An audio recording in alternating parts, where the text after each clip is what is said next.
Today's speakers will be Major General Maria Gervais, Director of the Synthetic Training Environment Cross-Functional Team, and she will be joined by Brigadier General Michael Sloan, Program Executive Officer, PEO STRI, and Mr. Matt Clark, Director, Simulation and Training Technology Center. As a reminder, during the question and answer period, please wait until you have the microphone before asking your question. At this time, let's welcome Major General Gervais. Hey, well, so good morning. How's everybody doing this morning? Oh, really? Look, I'm going to get my energy from you, so let me ask that again. How's everybody doing this morning? Okay, great, because you know what?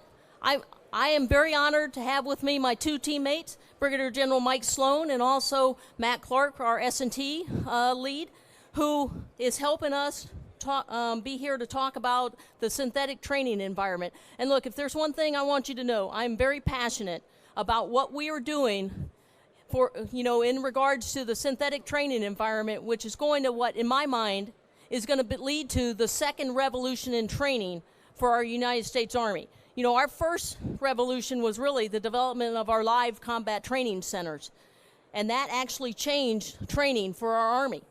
STI, as we call it, synthetic training environment, has the same ability to lead to that type of change, a revolution in training for our Army, and I appreciate the opportunity to be able to talk to you about it. And I will tell you, in a very short period of time, we have made tremendous progress, and that's because we've had the opportunity to discuss it, to talk about what we envisioned STI being, to talk about what our biggest gaps are, and then our industry partners and our academia partners have been tremendous over the past year and a half, helping us refine the requirements, helping us understand what is in the realm of the technology, in terms of where technology was and where it could go, and then also helped us get better costing data. And I will tell you, as being a synthetic training environment cross-functional team lead, with all of the expertise to be able to bring to bear on something so important for our Army is tremendous. And I think that's one of the benefits of the cross-functional teams and the Army Futures Command, is that our persistent stare on the limitations that we have in our current training environment and what we need to do to be able to enable multi-domain operations has allowed us to capitalize on the virtual and gaming industry, which is just exploding, to be able to bring, the synthetic training environment much sooner than we thought. So with that, I'm going to go to my first slide, and I'm not going to talk about it. Go ahead, and there you go. So what are we really trying to do, and what's the vision for STI? And if you take a look at it, the as-is right now, the as-is is based on 80s and 90s technology. That was very good. However, it was stovepipe proprietary. We're trying to link it together, and it actually uses terrain differently. So we have a lot of limitations in our virtual, which is in the blue. We also have to integrate that. That means we're trying to hook it together to make it work with our live, which is in yellow, and also our constructive, which is our big warfighter exercises. That requires us to do a lot of integration, which means we're tied to facilities, we have a large overhead, and we can't deliver this to the point of need, nor are we able to replicate the operational environment because we cannot use emerging technology to bring it in as quick as we need to.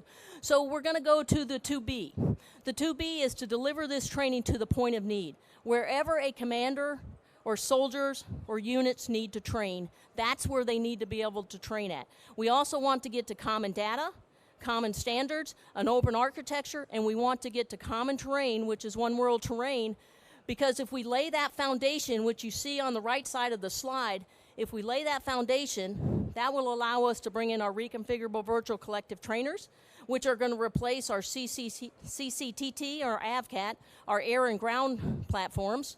It's going to allow us to bring in a soldier squad virtual trainer. Our squad virtual trainer is part of the integrated visual augmentation system. So think of a squad immersive event so we can train a squad in simulations. And then a soldier virtual trainer, which is going to combine the call for fire, which is in the blue on the left. It's going to combine the engagement skill trainer, and it's also going to bring in a use of force capability for our military police and others that have to be trained in that. And we believe if we set our foundation, we bring in our virtuals, that's going to set the stage for us to eventually bring in our live environment, our force on target. So think about miles engagement systems. And then our future constructive environment or simulation, which we need to be able to improve so we can do multi-domain operations. And so that's what we're trying to do and move towards, because if we do that, we know we can deliver it to the point of need. We know we can be more responsive to commanders. We can give them the terrain that they need to train on when they need to train on it. And we can also reduce a lot of the overhead that we currently have and move beyond some of the limitations we have in our current training environment. So on the next slide we'll talk about some of the things we've been able to do with your help over the past year and a half as we stood up the cross-functional teams.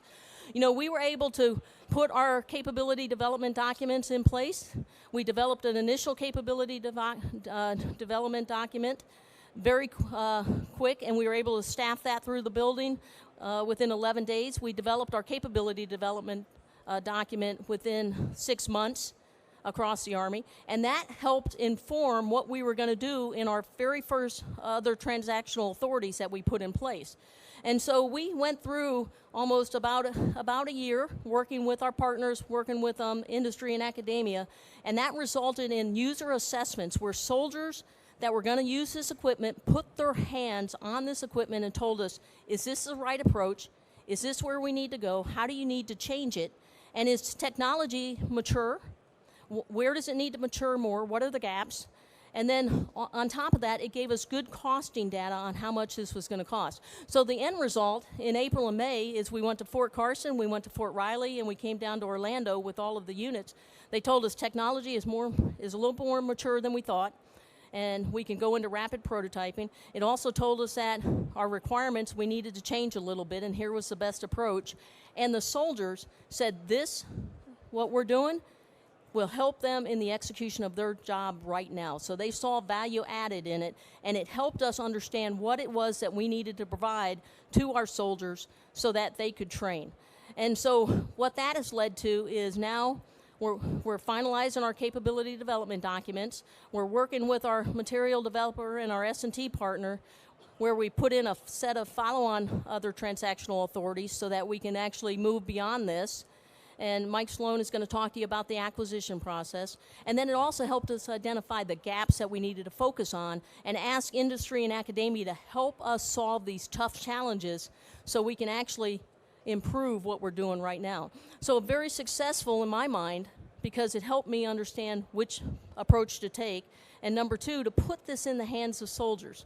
And when they tell you a couple things, when they say this will help me in execution of my job right now, is great.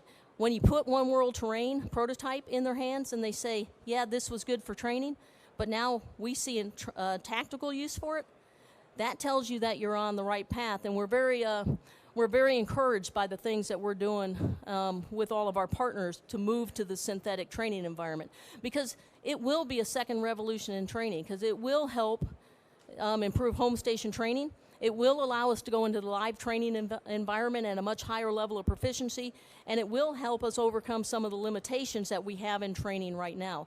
And so that's going to go to the next one. Here is one I want you to just kind of focus on. Go to the next slide. Because what we need to do to improve our live training environment, so think about force on target. So think instrumentation, think about our miles system, think about laser. Look, we've been relying on 1970s, 80s, 90s engagement systems.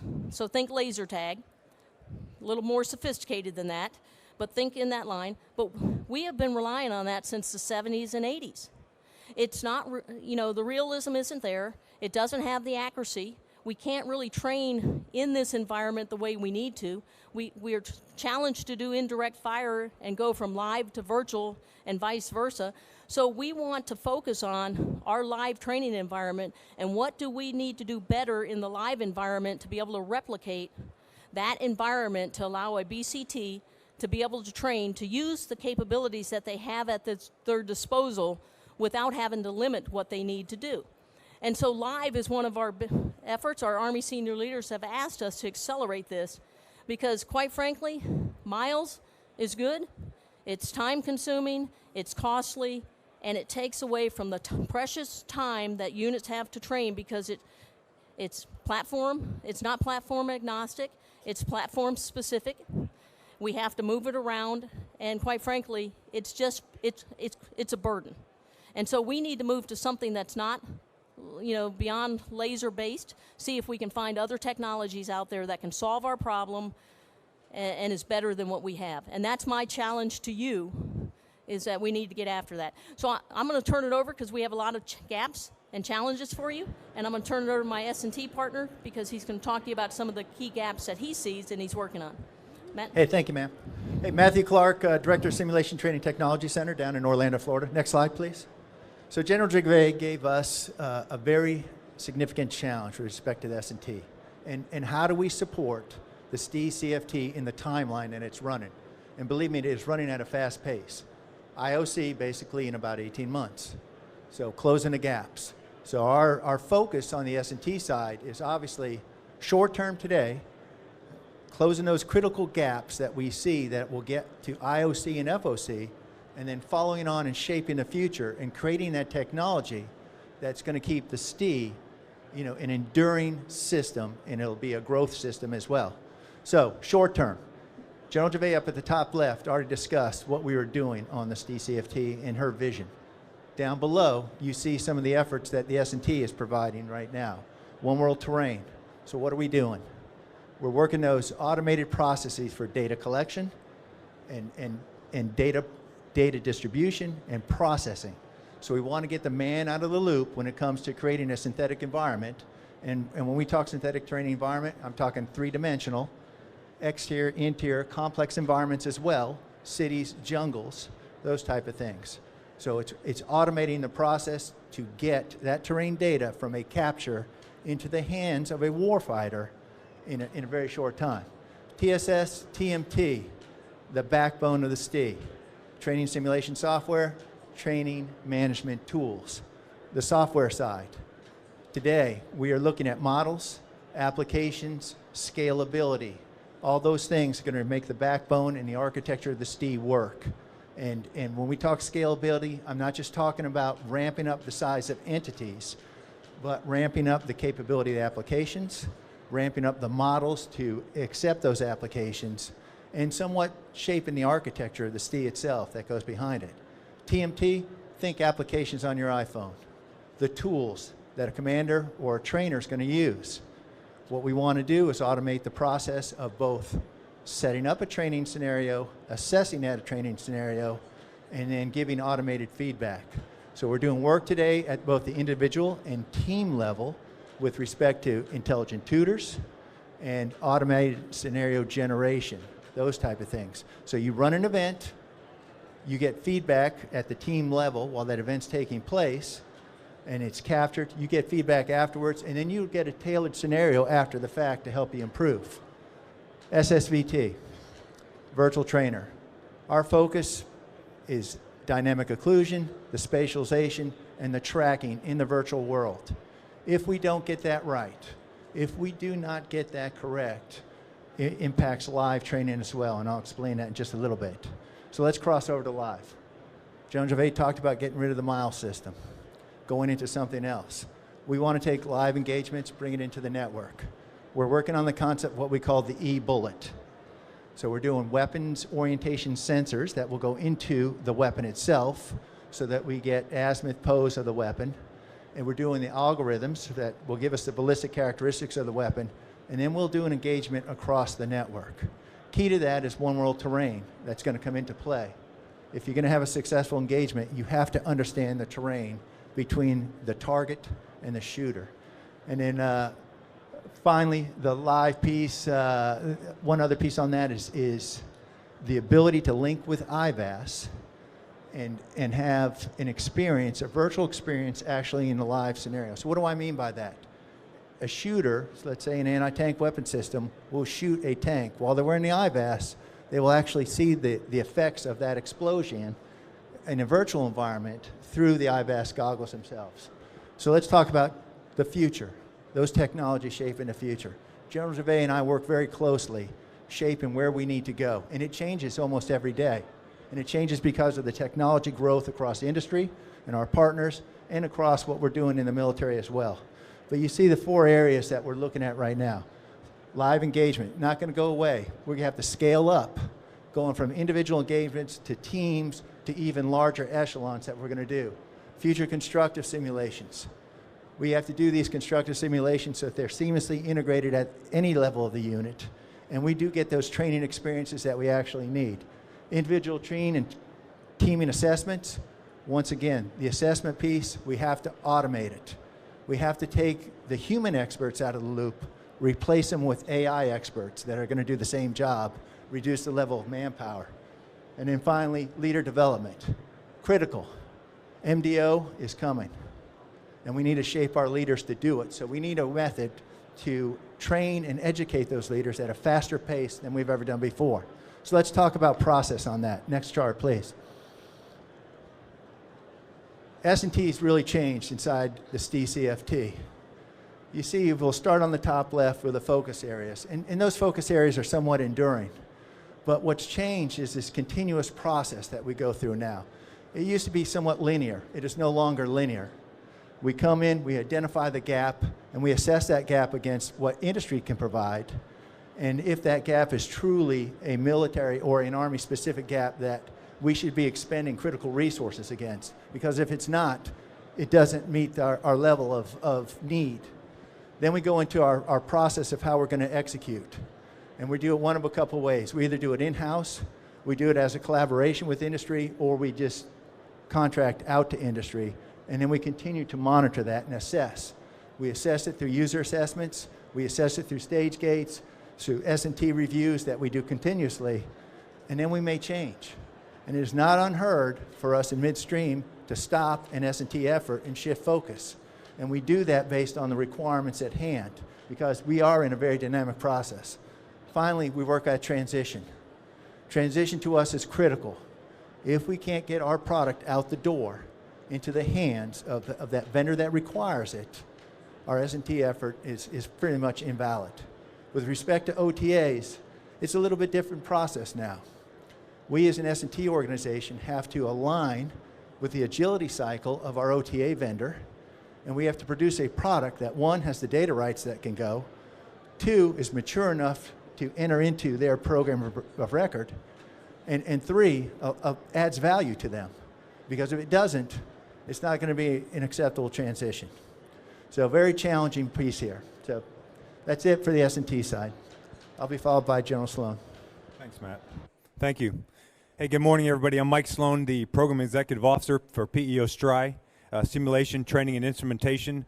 And before I start, what I'll talk about briefly is General Gibson was before me, and I think it's key what he mentioned, right? So you got to have a requirement, you have to have funding, and then you have to have the authority and the approval ability to move forward with what we have. So all those things are happening under the cross-functional teams under the Army Futures Command. And so what we've got an Army Futures Command, commanding general making decisions to approve requirements at pace and speed that we've never seen before. So, sir, thank you very much. We appreciate the support in getting that done. So those are 3 things that you need. So let me tell you what's unique about, and when I got the assignment to PEO STRI, and I said, where is that? Because I'm also a Fort Drum guy, right, 10th Mountain Division. I said, where is PEO STRI? Of course I knew. It's in Orlando, right? So pretty cool assignment. But let me tell you what's really cool about it. In order to execute those things that we just talked about, guess what we have? We have Joan Gervais, the CFT director right there. We have Matt and his whole S&T community right there in Orlando. But guess what else we have? We've got Army Contracting Command right there with us and the PEO. And we're all in an area probably as big as half of this floor right here. So we are talking all day and all night, right? And literally all night. Joan Gervais will send me a note at 2 o'clock in the morning. What do you think of this, Mike? I'm like, hold on, ma'am. Hold on. Trying to get 30 minutes of sleep here. So it's absolutely awesome, the speed at which we can bring this together. So what I'd like to do, how much time do I have remaining? About-ish? 5 minutes? 5? About 5? Okay. So what I'd like to do, if you go to my slide, my part's the easy part. This is the acquisition part. And so I'm going to walk you through a 12-step process that we're following. We presented this last year, And I showed this to General Vangel one time, and he said, guys, this is tough. But when I walked him through it by the numbers, right, color by the numbers, and we're able to color this in by the numbers, it makes sense. So 12 steps starting here, 1 all the way around through the process to 12. This is a depiction of the acquisition strategy that's in draft right now that we shared with the acquisition executive, Dr. Jetty. But I want to share with you the path that we're on, because about this time last year, we said this is what we're going to do. And General Gervais said these are the capabilities we're going to develop. And the S&T community said this is what we're going to work on. Fast forward to now, I'm going to show you everything that we said last year we're going to do, we have in fact done, right? As a matter of fact, we've even pulled in some more capabilities sooner than we thought. So if you start over here at the number 1, what you'll see is we have a whole bunch of activities going on here. These are OTA awards, right? Other transaction agreements that we've awarded. And so across all of these lines here, well, we started way back here with what General Gervais said back in February of 18. Then we went to the April-May users assessment, which then informed the requirements. So these OTAs are allowing us to inform the requirement, test the technologies, and then on top of that, refine the requirement, and then see what industry is able to do. So we awarded competitive OTAs. Those are ongoing now, and if you look through the gray areas, a little tough to see, but the gray areas here, a bit of our way into 2 is where we are. So we're assessing those technologies now. What we're going to do is we're going to build this over a course of time. Instead of saying we're going to go all the way to the acquisition process and then evaluate and test and say, oh, it passed or it failed, we have iterative processes. And through the iterative processes of 6 capability sets, as we're working to get to the initial operational capability here in September 2021, we're evaluating the processes. We're bringing them in. We're looking at them individually and then collectively. Do they interoperate together? How do they work together? So we're doing that process here. And in effect, what we're doing, for those of you who know the acquisition process, you'd go way down the line about 8 years, and then you set up your preliminary design review and say, hey, what is my entrance criteria to get into my preliminary design? What's my exit criteria? Well, guess what we're doing? We're just calling it a design review right here, a DR, design review. And these are happening after every one of these efforts. We're going to have 6 basically preliminary design reviews, right? Iterative. And what those are going to do is they're going to inform from a tactical standpoint, are we meeting the requirement? Do we need to adjust the requirement? From a technical standpoint, what does industry need to adjust? What do we need to address? And then do we need to change where we're going into the next user's assessment? So it allows us to work on our preliminary design well before getting into an actual meeting effort where we say, this is the design. So if you look here, these are all working simultaneously, and then what happens is after the iterative process of 6 of those, we'll move into what we're calling our critical design review, which most of you know, you go into your critical design review. And as we work through those, we'll go into a limited production. That may be based off of those OTAs. We can award right off of those because those were in fact awarded through a competitive process, or we may go out full and open on those, right, through FAR contracts, determination to be made. Then we get into the whole synthetic training environment, the increment 1, which is what we're going to deliver at IOC. So you go through here, we bring all those together, and then we're going to culminate with a test event here to make sure we are in fact ready to go into the initial operational capability to deliver all those capabilities that you saw General Gervais and Mr. Clark talk about here. That's September 21.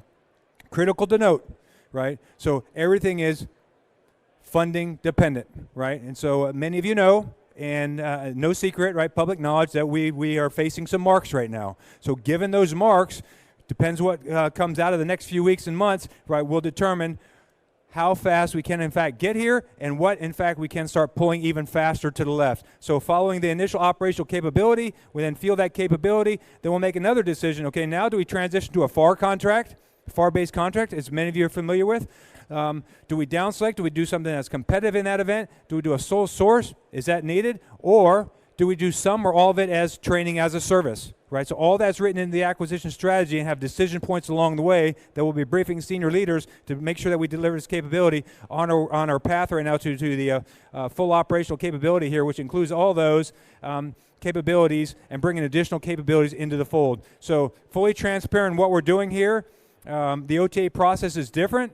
I know it is, but we're open to discuss with industry anything that you want to bring forward to us, ideas that you have, and we'll consider that as we go forward. So I think, so I'm out of time, so I'll pause, and I think we're going to open up for questions. Yeah, so as we're getting ready to move towards the questions, so I'll just kind of end this piece with this.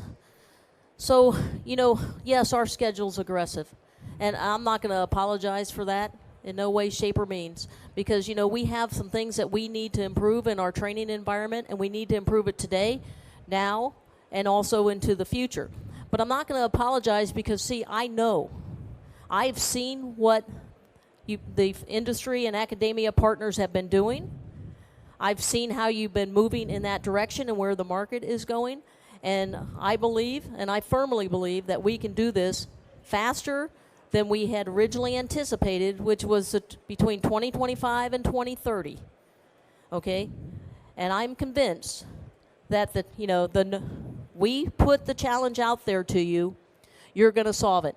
The other piece I'll say is that our commitment to you is that we want to do better outreach. And as we're down in Orlando co-located, we're developing an integration facility, which will allow us to have better outreach with our industry and academia partners. You'll be able to bring your capability or technology in to quickly be assessed.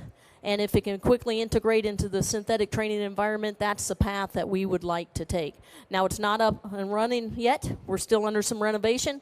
But we're trying to get that online because I know that will help you, that will help us, and that will help my teammates assess the technologies that are out there much quicker than, you know, the 10,000 trips that we're taking to go see you or you to come see us. So we're looking for a better way on that. So with that, we have about 10, 15 minutes for questions. What I would ask is if you have a question, just wait until you get a mic, please.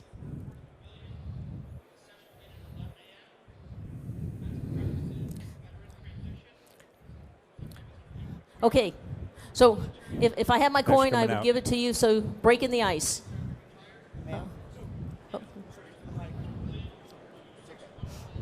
Travis Kloffenstein, University of Iowa, one of the academia partners. Can you describe a little bit more how the STI will apply to soldiers for mission operations, mission rehearsal? So outside the training environment, as a cross-functional team, it seems to have many other uses for the acquisition process in general and for operations. Yeah, so so we believe that, you know, going through our One World terrain effort, with being able to replicate the terrain at a level of fidelity, that will lead to things like mission planning, rehearsals. You can also do line of sight. You can do route planning. You can figure out where the enemy is, where the enemy isn't. That you can see if they're there, can they see me, yes or no? And quite frankly, we have given the One World terrain prototype that we have. It's right now it's Naval Special Warfare. We have RSOF. We have Army divisions that it's in their hands right now. Our asymmetric warfare group is using it right now to capture terrain. And also we have Marine battalions that are using it. So what happened is they started with training, but they quickly saw the utility of what they could do from an operational standpoint. And then on top of that, as we looked at the integrated visual augmentation system, what we found was the 3D terrain, the richness of that terrain and what it could provide over the 2D terrain. You know, the value added there was, you know, was very beneficial to the execution of not just the training mission, but the tactical mission rehearsal. And quite frankly, we're working with our Air Force partners and Joint Staff partners because they're looking at it right now for targeting. So something that we originally thought for training, because look, I was just trying to get away from 57 different terrain formats in all these different legacy platforms we had, and I called it one terrain format in all our simulations and simulators. Okay, one didn't mean actually tactical, it didn't actually mean targeting. Okay, but guess what, it grew into that. And if that's the case and it can be value added, can be a game changer, then we ought to take advantage of that. So that's kind of one of the ways that we've seen it. The other way that we've also seen it too is our reconfigurable virtual collective trainers. Right now, we're challenged, we can do limited air-ground coordination between our platforms because of the differences between them. What we're seeing right now is what the work that we've just done initially.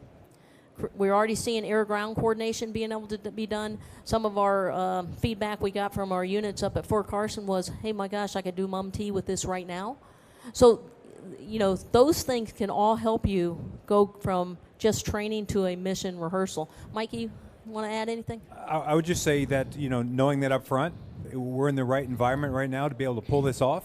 with the requirements, right, across a requirements community, with the Army Futures Command, General Gervais and the team looking across all the platforms, right, that would hardly ever have happened before. So now that we can look across all the platforms and have the requirements generators at the Army Futures Command driving that from an acquisition process, right, then we can then say, okay, what does that mean for the community, the acquisition community, and how can we bring in those capabilities and then distribute those and test those to get it out to everybody at the same time. So, yeah. Yep. Ma'am, let's get a, oh, I'm sorry. Great. Sorry. And this may We'll come be back. a follow-on to the answer just provided, but thinking about all those capabilities, the network component, the ability to enable these things to happen, enterprise, tactical. Maybe the question isn't, precisely how is that going to happen, but what are the mechanisms in place to ensure that that moves with the speed that the synthetic training environment needs to? Yeah. Hey, so that's a great question, but I would say first of all, I think the beauty is, being a cross-functional team, and we're one of the 8 aligned to the 6th modernization priority, which is soldier lethality, but we are a cross-cutting CFT. So we have our network teammates that are with us every step of the way. We are laying out right now what do we think the requirement is going to be in terms of bandwidth and also latency we have to overcome. And let me just start off by saying, look, I probably should have said this in the beginning. What we're trying to do, it's not easy, but I would also say it's not impossible, okay? Because see, what we're seeing right now is technology is coming out that's, increasing bandwidth, doing better data management right now so that you're only sending what you need. We're also seeing better capability to overcome latency. And then we work with our partners, CIOG6, our PEO EIS, C3T, and we've been working very collaboratively across the board to include the Corps of Engineers and ERDIC. We're also working with Army Geospatial. We're working with National, the NGA on all of this. So we're looking for what are the ways that we can deliver this, what are the gaps that we have, and what are the things we need to overcome so that we can actually do this. So we are network dependent. Network, we know that.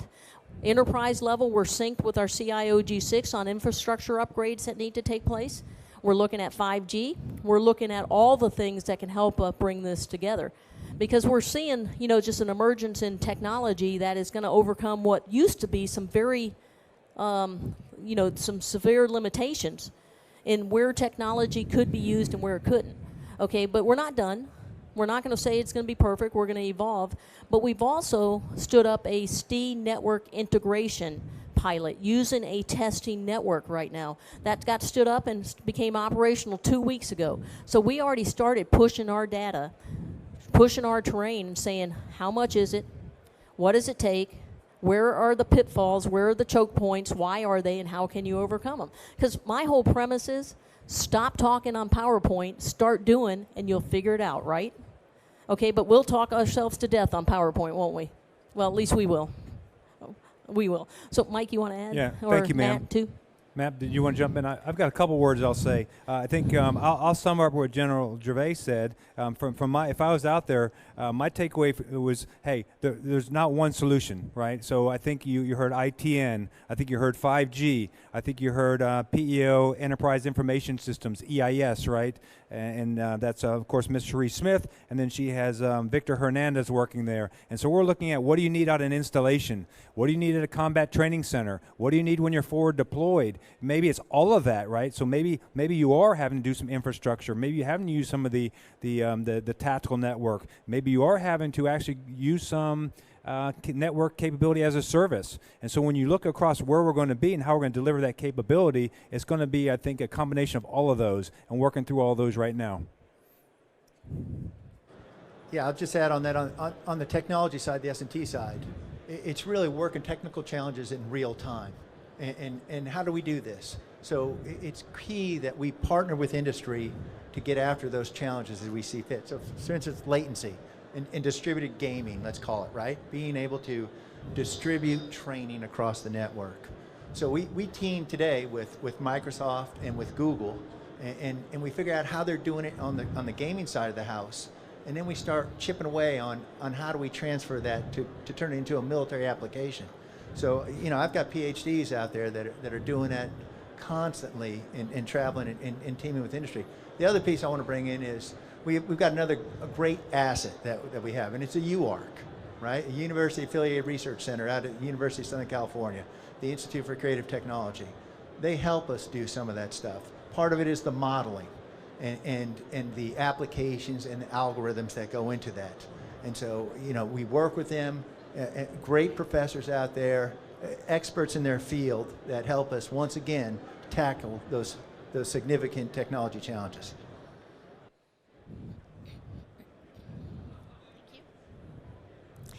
I'm Louisa Jaffe from TAPE. I have a question for you, General, and for Mr. Clark specifically. Excuse me, could you talk for a minute about instructional design and content development, curriculum design? Is that something the Army's going to handle in-house, or are you open to industry ideas? So first of all, I would say that we have to be careful in-house. So I will tell you, if I had to grade STI being successful, there are two things that I've kept my eye on every step of the way. Number one, it's got to be the user experience. If the user experience is not right, they will not use it, and you know, we will not have the same outcome that we need. Number two, content is going to be king. So content is something that we've been watching very closely. How do we develop those scenarios?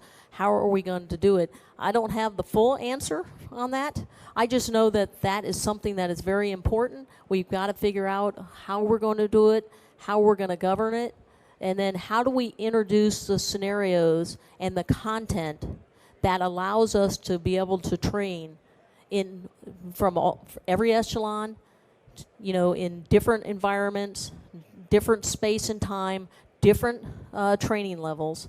We've got to be able to figure that out, and that's part of that training management tool. And if you think about it right now, simulations and what we're seeing with wearables, they're going to become very probably, you know, be adapted because of a couple things. Number one, we're getting back to the, you know, now a little bit of the better field of view and getting to a better comfort level and things like that. Number two is the software development kits that go with them, that now gamers and everybody else is jumping on and developing that software development kit, and that gives so much flexibility and always keeps the ability to change. And then number three is probably going to be in the telecommunications area. That is going to propel all three of these. So, you know, I think as we're working through this, we've got to have a good way to develop content, manage content, and keep it relevant is some of the key things I'm keeping on. Now I'll turn it over to them that have the hard part. I just give the vision and they figure out the hard part of it. So I'll jump in that. So from the S&T perspective, my job's not to create the content, right? That is a user piece. My job is to create the technology that enables content development and gives the feedback. So we're doing that today. Today we're working at the individual level, and I think we've pretty much accomplished that and solved that. And that is not by any means a completely in-house effort. That is done with our partners both on industry and on the UARC side of the house. So we have to open that door now and talk about AI, right? AI is part of this, and it's the machine learning piece that's going to go on. The holy grail for this, the assessment piece and the content piece, is really building it for teams, first small teams, and then start scaling up to larger and larger. And it's that individual interaction of each team, and we have to figure out, is a team successful because all the players did the right thing, or are they still successful and they all did the wrong thing, and what it all means. So today, on the team side of the house, we're working very hard to figure out what those metrics are. How do you measure this? How do you measure performance, starting at the individual level, building up to the team interaction level, and figuring out what an outcome is, and then be able to take that and predict future outcomes, and then influence those future outcomes, through training events that will then be automatically developed, that will take that data, that huge amount of data, and compile it, and then be able to put it into a usable form. Hey, so we're about out of time. Mike, any closing comments? I'm good with that, ma'am. Hey, so ladies and gentlemen, first of all, thank you very much for taking out of your busy time to be here. You know, I started this off with saying I'm very passionate, and I just want to share just two things with you and kind of how we think about this and how the team, you know, that has been given this mission to deliver what's in the Army vision, which is deeper distribution of simulations down to the company level so we can increase the reps and the sets so we can improve lethality and survivability. I mean, that's kind of what's in the Army vision. That's what we've been chartered to do. So as we think about this and we think about where we're at in a point in time, so we think about being the ones that are able to be part of this change. This change that is going to revolutionize the way we train, but in our minds is also going to be a generational change for our Army. And so we can't do it alone. All the progress that we've done to date has been because of the great teamwork, you know, with the CFT, with our partners, and with our industry and academia partners. But in my mind, if we get that foundation correct, and we get to common data, common standards, and open architecture and common terrain, boy, we have just seen the tip of the iceberg of what the synthetic training environment can do and all the different capabilities it can bring to bear for our Army, and I'm going to submit also for some of our sister services and our joint and our coalition partners. I think it's going to be that powerful. So we want you to be part of that change and help us. So thank you.